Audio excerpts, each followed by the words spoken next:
There is an instruction for how to beautifully fold your pass. This is lovely. It's like one of the most origami-oriented tickets I've ever held in my hand.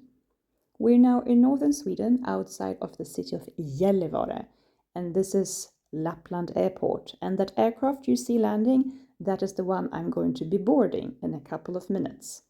I just came by a rented car, and I'm saying that I'm going to board it in a couple of minutes, and I'm serious, and I'm not late. So I've planned this. I only have my rucksack as usual, so there is no luggage that needs to be checked in. But if I had that, the airport is still so small that there would be time to check it in because everything is very, very close when the distances are this small. And I discovered the doors are automatic. Believe it or not, you would not want to touch metal with your hands when it is as cold as now. And now it's only -4. I'm flying with the company Populair. I love the pun, for the first time ever, and I've kept the sound for some of the parts in this video.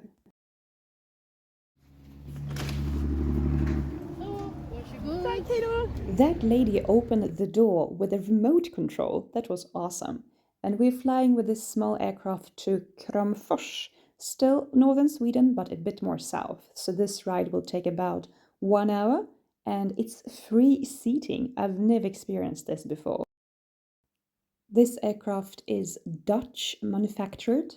It is of the model Fokker 50, Fokker 50. The luggage is stored by opening a door, which is to the left of the right pilot, and you will see that there are 2 propellers in the front. Of course, I asked about the velocity. I'm curious about these things. They spin with a velocity of about 200 kilometers per hour, and I posted a shorter version of this trip in my short video, and somebody asked me how did I measure. I didn't. I asked one of the 2 pilots. It was fun on this trip that since there is free seating, when it was time for me to get off, I had to touch my neighbor by his shoulder and say, "Excuse me, could you please stand up so I could leave?" Because this is a small aircraft that flies from city to city like a bus. It drops off passengers and picks up new ones. And since there are very few boarding, this is fine. The system works. But the fun part is that my neighbor, when I touched his shoulder, said, "I have to get off," looked at me with big eyes and said, "Kramfors, is somebody actually getting off here?" He was so surprised. But not only was I stepping off, but I think at least 5 other passengers also left the plane on the same, not bus stop, aircraft stop.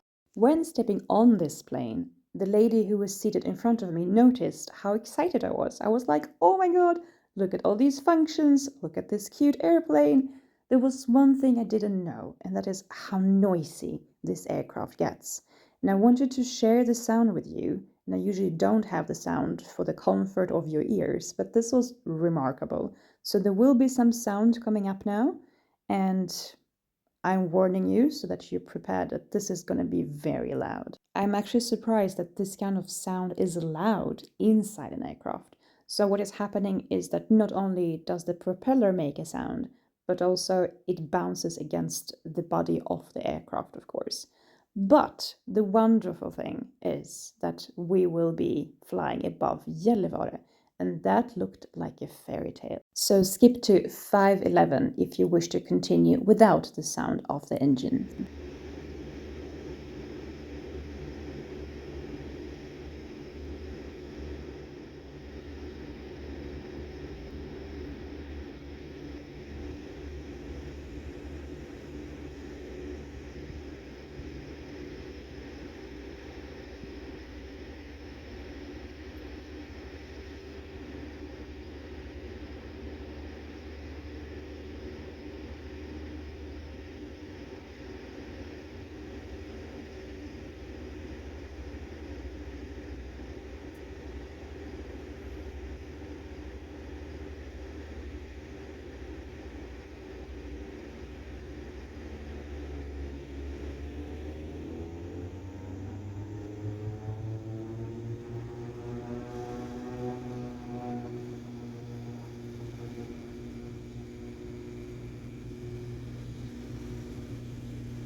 I had a conference with myself to decide whether I should go to Portugal or not.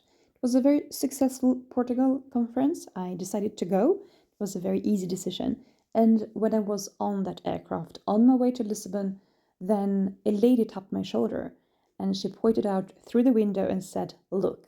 It was the perfect moment because we saw the Eiffel Tower glisten from below.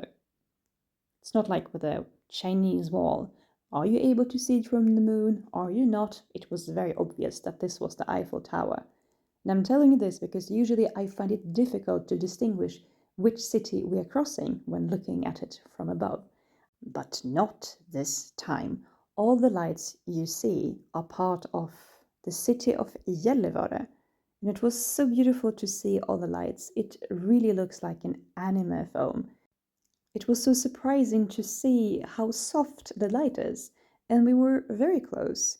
So we only rise to a height of maximum 6,500 or 7,000 meters. So this gives a big close-up of the city, almost like you can point and say, this is the area where I would like to live.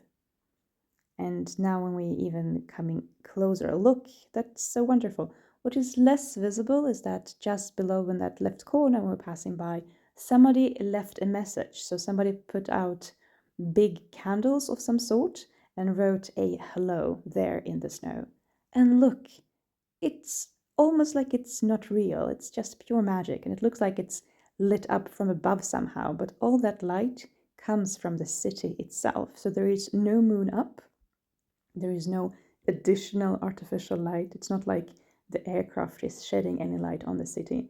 This is the city's lights that combine this wonderful combination. Is it like a mosaic, sort of? A city mosaic, which is super beautiful. Over there we see a lake, and then it just gets darker because there are no lights in the woods unless somebody lives there or there is some kind of a center that always needs a light by a door. If there is, for example, a hydraulic station of the smaller kind. And look again, it's like LED lights, if I can make that reference to something that obviously is not. It was also very dramatic to fly over ice. So there are many, many lakes in the area, and here you see an example of that. So that is a lake covered with ice, and it's almost like the black parts are the veins of it. Again, this is not correct. It's not anatomically correct. It's not geographically correct. And the naval forces will not be very happy with the description either, maybe. But poetically, that works. Two more interesting things happened on this flight. One, the safety demonstration was done silently. I've never experienced that before. It was very refreshing. And since we are not high up, it means that there is no requirement for oxygen masks to be available, because if the cabin pressure would drop, we could just easily lower our altitude more to get it back. What you just saw was an example of how loud this aircraft was, because that water in the cup was oscillating because of the sound. So the aircraft staff offered me this ear protection.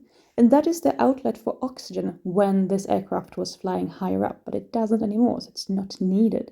So of course I filmed to show you what this inside looks like, as I rarely fly this type of aircraft. What an experience! That was so loud. Oh my god, my ears. Note to myself, don't sit next to the engines in a small aircraft ever.